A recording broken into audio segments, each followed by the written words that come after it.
Le musée Grétry date de 1913. Il a été inauguré en 1913 par le roi Albert et la reine Élisabeth.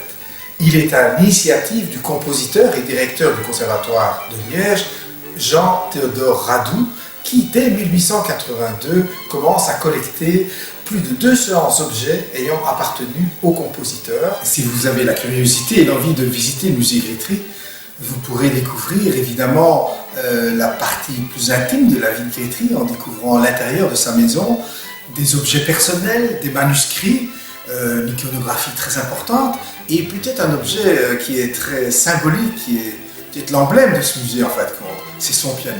Son piano qui est ici, qui est un piano qui date de 1769.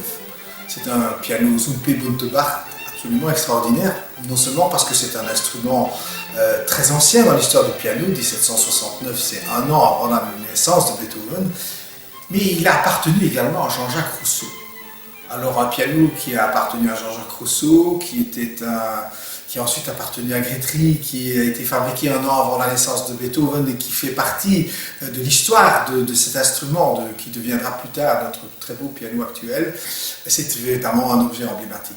Alors pour la petite histoire quand même, il faut savoir que Grétry n'était pas pianiste, il était d'abord chanteur, c'est d'abord par là qu'il a découvert la musique, il était également violoniste et il utilisait le piano plutôt pour faire certaines répétitions évidemment de ses airs d'opéra et j'imagine faire répéter les chanteurs.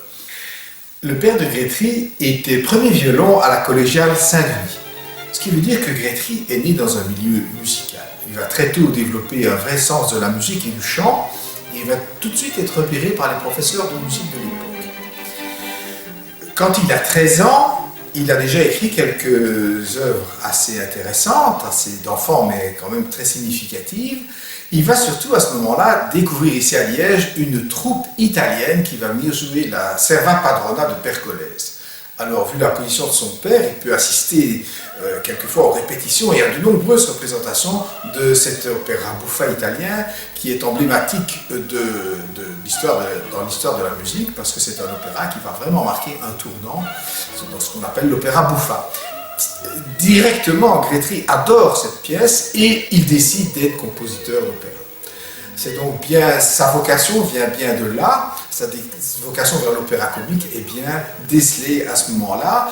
Elle va encore s'affirmer plus tard parce qu'il va souhaiter aller à Rome pour étudier d'une manière peut-être un peu plus sérieuse et il va demander l'aide de la fondation d'Archie. Il a 19 ans à ce moment-là, il obtient cette bourse de la fondation et peut partir à Rome. Alors là, c'est un voyage assez difficile pour l'époque parce que de Liège à Rome, il faut le faire à pied. C'est donc ce qu'il va entreprendre avec un contrebandier pour lui montrer le chemin, un certain Remacle qui était bien connu à l'époque pour parcourir toute l'Europe pour la vente de dentelles. Quand Grétry arrive à Rome, il va travailler chez le maître Casali, qui est un musicien attaché à Saint-Jean de Latran, c'est-à-dire une école d'écriture musicale extrêmement rigoureuse, consacrée principalement à la musique religieuse. Grétry va s'y plier à cette manière d'écriture, il va faire ses classes en quelque sorte, mais ce n'est pas vraiment le genre de musique qu'il a envie d'écrire, ce n'est pas exactement son aspiration. Il reçoit néanmoins à Rome, après il va étudier 5 ans à Rome, mais quand il arrive à la fin de ses études, il a une commande pour le Carnaval de Rome dans un premier opéra qui s'appelle Les Vendangeuses et qui est un succès. À ce moment-là, Grétry est un peu à la croisée des chemins. Que va-t-il faire? Va-t-il rentrer à Liège? Va-t-il aller à Vienne? Va-t-il aller dans d'autres endroits où la musique italienne est très prisée?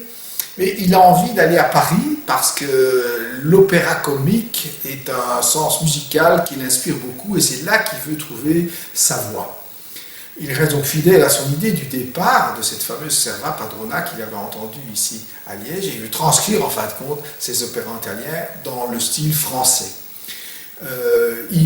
Sur son voyage vers Paris, il va rencontrer d'abord aller à l'Académie philharmonique de Bologne, il entre là-bas sous les conseils du Padre Martini. Alors Padre Martini était un homme très très important à l'époque, tous les musiciens de l'époque voulaient le rencontrer, c'est un érudit, c'est un pédagogue, c'est un compositeur et surtout il a une grande bibliothèque musicale qui permet à chacun d'un peu faire son école au plus haut niveau de l'époque.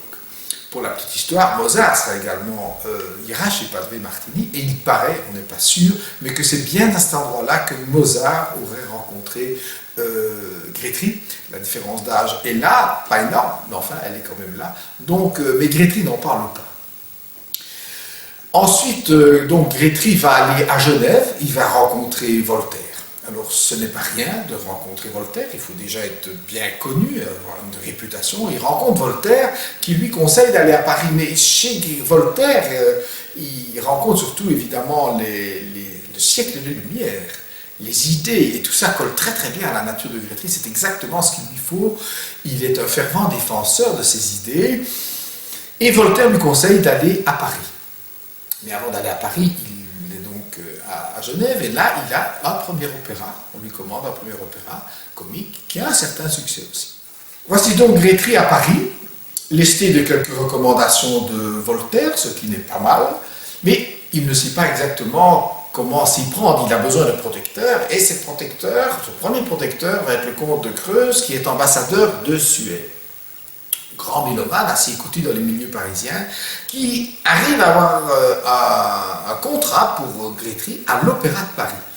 Seulement, c'était un peu méconnaître les tendances musicales de Paris à ce moment-là, et l'opéra de Paris n'aime pas du tout ces italianisants du style Grétry.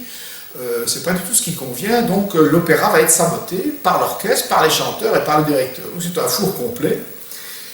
Mais quelques temps après, Grétry ne va pas se laisser décontenancer par cet échec et va écrire le Huron sur un livret de Marmontel.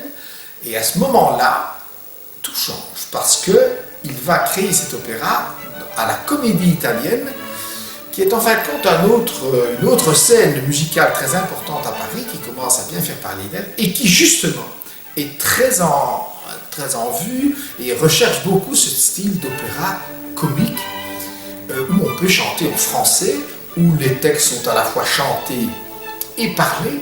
C'est exactement ce qui convient à Grétry, et c'est un succès immédiat. Le Huron est un succès immédiat. Grétry est de suite retenu parmi les meilleurs compositeurs de l'époque dans ce style. Après le succès du Huron, le public parisien attend la confirmation du talent de Grétry. Il ne va pas être déçu, parce que 6 mois après le Huron, Grétry va écrire Lucile sur un livret de Marmontel également. C'est un succès total. Un succès qui va rester pendant des années jusqu'au jour d'aujourd'hui. Tout le monde connaît encore aujourd'hui le fameux quatuor vocal, où peut-on être mieux qu'au sein de sa famille. À partir de ce moment-là, la carrière de Grétry va être fulgurante. À peu près, pendant 30 ans, 3 opéras par an. C'est énorme. Après le succès à la Comédie Italienne, Grétry va connaître un succès à la cour de France. Pourquoi ? Parce que arrive en France Marie-Antoinette, la future reine de France, qui adore la musique, qui est une très bonne musicienne, qui a joué avec le petit Mozart à Vienne, donc qui est très séduite par la musique de Grétry. On en veut pour preuve que c'est un opéra de Grétry qui est joué à ses noces. Après ce nouveau succès, cette reconnaissance de la royauté, Grétry va devenir maître de chapelle de Marie-Antoinette, et Marie-Antoinette va devenir la marraine de la 3e fille de Grétry. On peut imaginer évidemment qu'avec un tel succès français, toutes les cours européennes réclament Grétry, et si on suit un peu sa carrière, on voit que ces opéras sont évidemment chantés en français, qui est la langue officielle du siècle des Lumières, mais aussi traduits dans d'autres langues pour les circonstances. Les circonstances de la vie font l'histoire, et l'histoire font les circonstances de la vie. Et à ce moment-là, évidemment, on approche de 1789, de la Révolution française, et on peut imaginer la situation très inconfortable pour Grétry à ce moment-là. C'est l'époque de la terreur, c'est l'époque très difficile. On sait comment ça se termine la plupart du temps. Et Grétry va à ce moment-là, quelque part, un peu disparaître évidemment de la circulation. Et il va, très curieusement, et en fait, pas si curieusement que cela, si on regarde l'ensemble de sa carrière, aller vers les idées révolutionnaires. Il est un des musiciens du siècle des Lumières, il l'a été depuis le début. Il a profité de circonstances exceptionnelles à Paris, Et puis ensuite, sa musique va conquérir tous les cœurs. Sa musique va rester populaire, quelle que soit la frange de la population. Donc, par sa musique, chacun va s'approprier sa musique. Et on s'aperçoit que les révolutionnaires vont utiliser des airs de Grétry pour servir leur cause. Donc c'est assez impressionnant à voir, c'est assez difficile, on peut évidemment imaginer le danger de telles situations. On a quand même des preuves, évidemment, de l'implication de Grétry dans des mouvements révolutionnaires. La preuve peut-être la plus tangible, enfin la plus visible en tout cas, c'est Rouget de Lille, qui lui envoie le manuscrit de la Marseillaise et qui lui demande de le faire diffuser à Paris. Donc ce sont quand même là des éléments assez troublants, assez intéressants évidemment pour l'histoire de la musique, l'histoire des idées et puis l'histoire des hommes tout simplement dans ces moments aussi difficiles. Mais Grétry va écrire des opéras de circonstance, c'est en fin de compte ce qu'il a toujours fait. C'est un homme des théâtres, et le théâtre va évidemment aller dans le sens des idées, de ce qu'on attend. Il va écrire des opéras dits révolutionnaires, ils le sont d'ailleurs.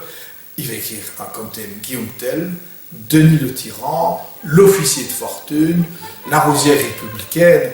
Bon, les titres suffisent à évoquer évidemment la situation politique, et ce sont chaque fois des succès. Grétry est attendu, tout le peuple danse et chante les airs de Grétry, donc on peut vraiment imaginer à ce moment-là que Grétry, malgré les difficultés, continue à être un musicien très actif. Grétry a reconnu son talent en le nommant membre de l'Institut Classe des Beaux-Arts. Il devint en plus inspecteur du Conservatoire de Paris. Il continua de composer à la fois des opéras comiques et des opéras.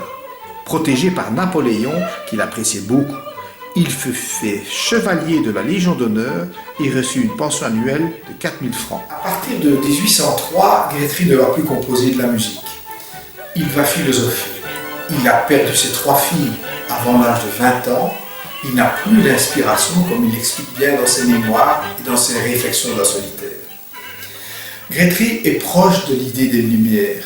Il est même un passeur de ces idées ici à Liège. Il était conseiller intime du prince-évêque Velbruck. Il conseilla Liège pour tout ce qui était de l'enseignement musical. Il développa l'idée de droit d'auteur. Il était donc un précurseur. Et notre région de Liège, notre ville de Liège, a pu jouir de ses conseils, puisque Grétry a entretenu toute sa vie des correspondances avec les autorités liégeoises. Il va mourir en 1813. Son cœur reviendra à Liège, c'était son vœu, après un long procès, après des périodes difficiles, administrativement difficiles. Mais c'est toute l'image de Grétry. Il était toujours de cœur dans sa ville, dans sa région, dans sa maison, ici, en Outremeuse. Alors ce musée Grétry a sa vocation de faire revivre, de faire sans arrêt découvrir le musicien, le philosophe, et puis sa musique. Sa musique qu'on ne joue pas assez. Pourquoi est-ce qu'on ne joue pas sa musique assez? Il y a là un phénomène assez curieux qui tient un peu à l'histoire de la musique. Grétry croyait au chant et à la parole. Il ne croyait pas du tout à la musique instrumentale seule, aux orchestres seuls. Il l'a écrit, et c'est un peu là que se situe la difficulté de passer dans l'histoire de la musique, parce qu'à ce moment-là, au début du 19e siècle, l'apogée de l'instrument soliste va arriver.